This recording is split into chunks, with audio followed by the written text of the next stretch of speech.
मदन मोहन मालवीय एक ऐसा नाम जिन्हें विश्व प्रसिद्ध बनारस हिंदू विश्वविद्यालय के संस्थापक के रूप में सबसे ज्यादा याद किया जाता है।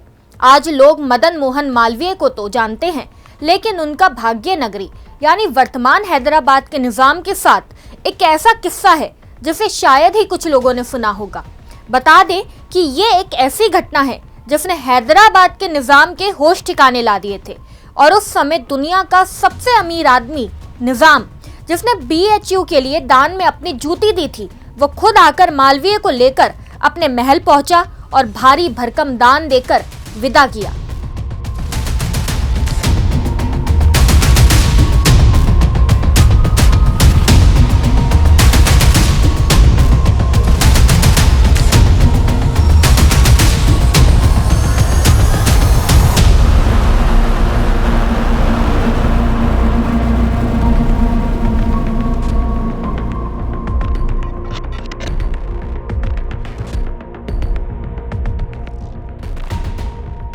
नमस्कार, मैं हिमांशी राजपूत और आप देख रहे हैं सुदर्शन इतिहास। 25 दिसंबर को भारत रत्न पंडित मदन मोहन मालवीय की जयंती है। उनका जन्म 25 दिसंबर 1881 को हुआ था। मदन मोहन मालवीय का जन्म स्थान प्रयागराज है। उनके पिता का नाम पंडित ब्रजनाथ और माता का नाम मूना देवी था।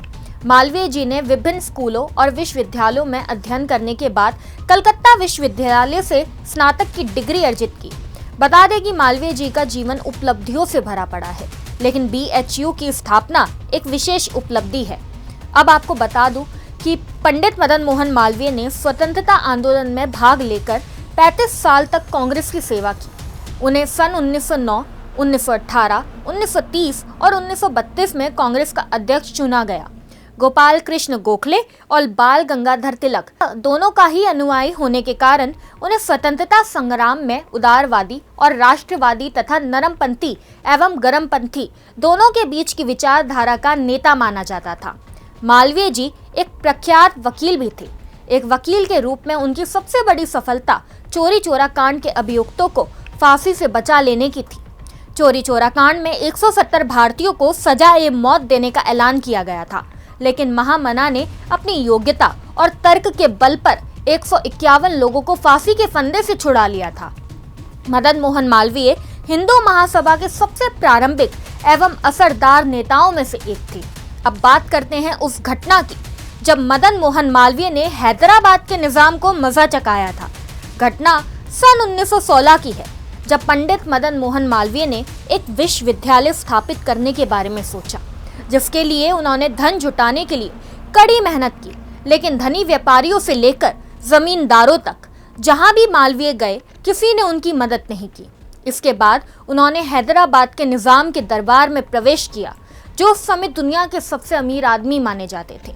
धन के लिए मालवीय के अनुरोध को अस्वीकार करते हुए निजाम क्रोधित हो गया और कहा, तुम्हारी मेरे पास धन के लिए आने की हिम्मत कैसे हुई, और वो भी एक हिंदू विश्वविद्यालय के लिए।